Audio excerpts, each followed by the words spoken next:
시청자 여러분, 안녕하십니까? 2026년 5월 1일 아침 스타일로 뉴스 인텔리전스 업데이트 브리핑입니다. 오늘 아침은 지난 2주간 북유럽 최전방에서 감지된 심상치 않은 움직임들을 철저히 데이터에 기반해 객관적으로 짚어보겠습니다. 복잡한 지정학적 상황 속에서 정확히 어떤 일들이 벌어지고 있는지 지금 바로 시작하겠습니다. 본격적인 시작에 앞서 오늘 브리핑은 인공지능 기반 오픈소스 인텔리전스 프로그램인 스타일로 윈테 옵스, 그리고 상용 플랫폼 스타일로 뉴스의 개발사인 프로웨이브 AI의 후원으로 제공된다는 점 알려드립니다. 오늘 다룰 핵심 내용은 크게 세 가지입니다. 먼저 전체적인 지역 위협 패턴을 넓은 시야에서 조망해 보고요. 이어서 주요 의사결정자들의 관점과 데이터가 보여주는 여론, 그리고 마지막으로 우리가 당장 주목해야 할 전략적 전망까지 순서대로 전해드리겠습니다. 자, 그럼 첫 번째 순서, 전체적인 상황과 위협의 패턴부터 한번 살펴보겠습니다. 지난 4월 중순부터 수집된 방대한 정보 문건들을 종합해보면 한 가지 명확한 사실이 드러납니다. 지금 북유럽 전역에서 멀어지는 일은 당장 눈앞에 닥친 재래식 전면전이라기보다는 아주 집요하고 지속적인 하이브리드 위협에 가깝습니다. 특히 콜라반도와 바렌츠해 일대를 주목하셔야 하는데요. 이곳은 러시아 북해함대의 심장부이자 이른바 요새 방어 전략을 지탱하는 거대한 닷과 같은 곳입니다. 나토의 해상 감시를 밀어내고 병력 증원을 차단하려는 고도의 억지 전략이 바로 이 차가운 바다 위에서 집중적으로 펼쳐지고 있습니다. 이런 압박은 육상 국경지대에서도 고스란히 나타나고 있습니다. 핀란드 국경선 인근, 그리고 전략적 요충지인 스웨덴의 고틀란드 섬 일대는 현재 육해공을 가리지 않는 다영역적인 압박 테스트를 받고 있습니다. 무력 시위와 발트의 통제권을 쥔 강압적 신호가 뒤섞이면서 상대방이 어디까지 인내할 수 있는지 그 억지력을 끊임없이 시험하고 있는 상황입니다.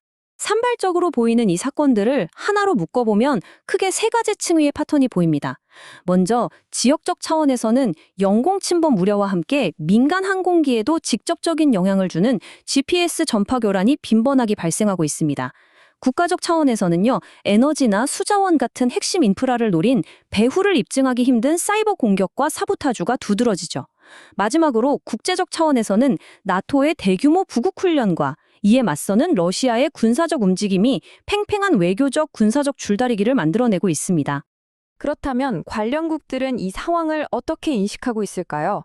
두 번째 순서, 주요 관점과 데이터가 증명하는 여론을 짚어보겠습니다.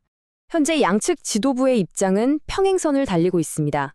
나토와 북유럽 국가들은 철저하게 방어적인 준비 태세를 갖추고 북극이라는 극한 환경에서 장기적인 억지력을 어떻게 유지할 것인가에 집중하고 있습니다. 반면에 러시아의 메시지는 상당히 강압적입니다. 우크라이나의 드론이 핀란드와 발트 3국의 영공을 통과했다며 이를 근거로 유엔 헌장 51조에 따른 자위권을 행사할 수 있다고 강력히 경고하고 있죠. 상대의 방어적 조치마저 도발로 규정짓는 전형적이고 치열한 정보전의 양상입니다. 이런 팽팽한 긴장감 속에서 알렉산데르 스튜 핀란드 대통령의 진단은 상황의 본질을 꿰뚫고 있습니다.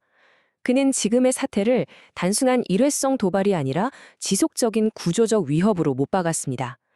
스칸디나비아 국가들이 구축한 군사력이 단순히 자기 국경을 지키는 수준을 넘어 유럽 전체의 안보를 떠받치는 핵심 기둥이라는 점을 명확히 한 겁니다. 북유럽의 긴장이 곧 유럽 전체의 지정학적 지형과 직결된다는 냉철한 경고죠. 이 같은 우려는 오픈소스 데이터와 소셜미디어 여론 분석에서도 그대로 입증됩니다. 전문가들의 시선이 모이는 곳은 꽤 일치합니다. 바렌츠해를 맴도는 전략 잠수함의 동향, 해적 케이블 주변의 은밀한 움직임, 그리고 우크라이나전에서 위력을 떨친 공격용 드론 전술이 북유럽으로 번질 수 있다는 불안감이 팽배합니다. 무엇보다 제3국 국적자를 고용해 책임을 회피하는 이른바 외주화된 사보타주 네트워크와 사이버 표적 공격이 이미 우리 현실로 다가왔다는 점에 광범위한 공감대가 형성되어 있습니다. 자, 가장 중요한 부분입니다. 데이터를 기반으로 볼 때 앞으로 어떤 일들이 벌어질까요? 마지막으로 전략적 전망과 향후 조치를 살펴보겠습니다. 수집된 인텔리전스를 바탕으로 예측한 단기 타임라인입니다. 당장 24시간에서 72시간 내에는 민간의 항공과 항해 시스템에 직접적인 교란을 일으키는 지역적 GPS, 위 전자전 방해가 포착될 확률이 아주 높습니다.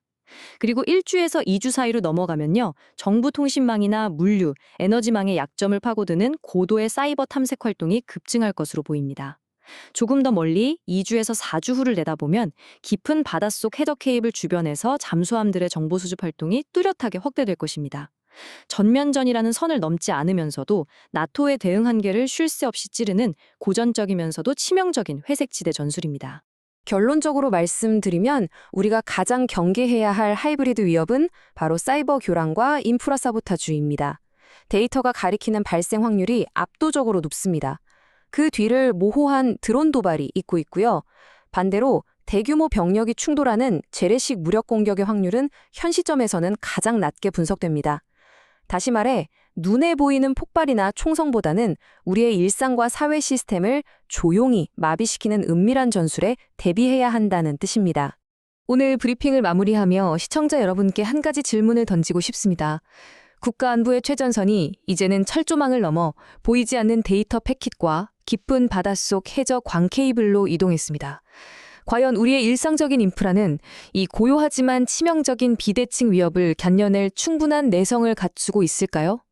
오늘 다룬 내용에 대한 더 심층적인 오디오 분석이 궁금하시다면 즐겨 들으시는 채널에서 스타일로 뉴스 인텔리전스 업데이트를 꼭 청취해 보시기 바랍니다.